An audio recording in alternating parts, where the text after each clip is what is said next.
একটা ফোন, নাম লাইট, কিন্তু প্রশ্ন হচ্ছে এটা কি আসলেই লাইট নাকি ফোনের ভেতরে লুকানো আছে ফ্ল্যাগশিপ ভাইব। আজকের ভিডিওটা একটু আলাদা, কারণ আজকে শুধু স্পেসিফিকেশন বলবো না, এই ভিডিওতে ফোনটা সম্পর্কে ফুল ডিটেলস জানতে পারবেন।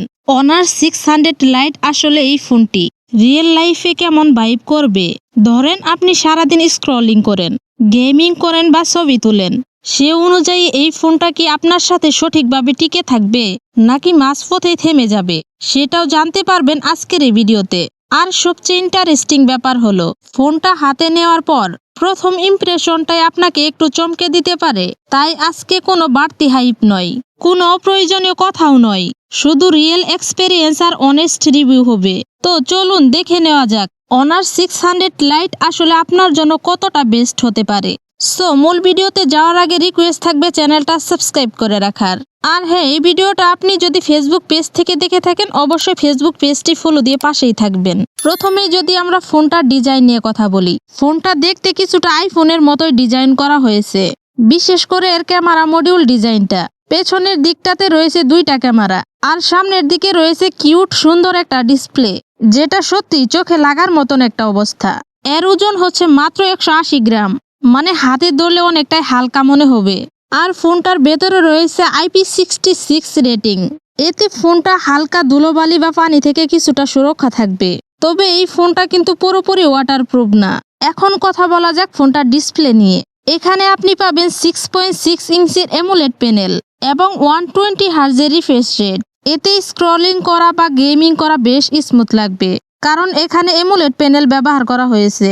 আরেকটা ইন্টারেস্টিং ব্যাপার হলো, এই ফোনটার ডিসপ্লের পিক ব্রাইটনেস হচ্ছে 6500 নিটস। এতে সূর্যের আলোতেও ডিসপ্লে একদম পরিষ্কার দেখা যাবে। পারফরমেন্সের কথায় আসলে এই ফোনটাতে আপনি পাবেন মিডিয়াটেক ডাইমেনসিটি 7100 এলিট প্রসেসর, মানে এই ফোনটাতে কিন্তু শক্তিশালী একটা প্রসেসর দেওয়া হয়েছে। ফোনটাতে তো অবশ্যই হাই গ্রাফিক্সের গেম রান করাতে পারবেন।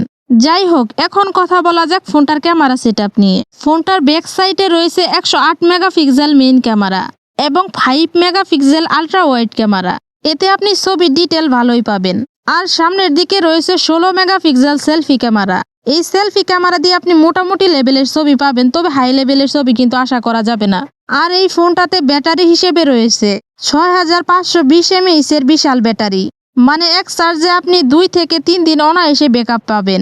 আর ফোনটা চার্জ করার জন্য দেওয়া হয়েছে 45 ওয়াট ফাস্ট চার্জার, মানে খুব অল্প সময়ে ফোনটা ফুল চার্জ হয়ে যাবে। ফোনটার র্যাম এবং স্টোরেজে রয়েছে 8GB র্যাম এবং 256GB স্টোরেজ। এতে আপনি অনেকগুলো অ্যাপস একসাথে ব্যবহার করতে পারবেন, নো প্রবলেম। অন্যান্য ফিচারের কথায় আসলে এই ফোনটাতে আপনি পাবেন 5G support, dual SIM, USB Type-C কেবল, NFC সাপোর্ট, ওয়াইফাই, ব্লুটুথ সবকিছুই রয়েছে ফোনটাতে, এবং কি ইন ডিসপ্লে ফিঙ্গারপ্রিন্টও রয়েছে। এখন কথা হচ্ছে এই ফোনটা বাংলাদেশে প্রাইস কত হতে পারে। বাংলাদেশে এই ফোনটার প্রাইস হতে পারে প্রায় 40,000 টাকার আশেপাশে। তবে ফোনটা এখন আমাদের বাংলাদেশে আসেনি, অল্প কিছুদিনের মধ্যেই লঞ্চ হয়ে যাবে। আশা করি বুঝতে পারছেন। সো ভিউয়ার্স, এই ছিল ফোনটার ফুল ডিটেলস। এখন আপনি এই ফোনটা নেওয়ার জন্য অপেক্ষা করবেন নাকি অন্য একটা ফোন চয়েস করবেন, কমেন্টে জানাতে পারেন। আর হ্যাঁ, ভিডিওটা ভালো লাগলে অবশ্যই একটা লাইক দিবেন, আর অবশ্যই প্রতিনিয়ত এরকম ইনফরমেটিভ ভিডিও পেতে আমাদের চ্যানেলটা সাবস্ক্রাইব করে রাখবেন। সো দেখা হচ্ছে নেক্সট আরেকটা ভিডিওতে। ততক্ষণে সকলে ভালো থাকবেন, সুস্থ থাকবেন। আল্লাহ হাফেজ।